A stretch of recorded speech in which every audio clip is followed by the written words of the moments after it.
Welcome to the Banker Lamp. Please enjoy the video. You're ready to undo. Start by opening Notes and selecting the precise note. Once selected, act immediately, press Command+Z to undo the last change, or choose Edit right arrow undo from the menu. You do this because undo operates on the active notes edit buffer. If you switch notes, you lose that immediate undo chain. Make sure iCloud shows the note is synced, because if it isn't, later recovery options become harder to use. Once you've tried basic undo, continue with deeper steps. Use Shift plus Command plus Z to redo if you overshoot, and press Command plus Z repeatedly to step back through multiple edits.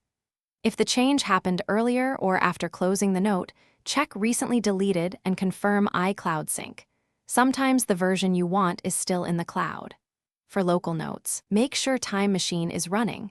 You can restore the note file from a back. Finish by reviewing the note and waiting for iCloud to sync the corrected content across devices. Make sure you save or wait. Closing too soon risks losing the restored state. If Command plus Z doesn't work, quit Notes and reopen. That often resets the edit buffer and lets you try undo again. And if nothing else works, recover from Recently Deleted or restore the note from a Time Machine snapshot. This is your key troubleshooting path when the INAP undo chain is gone.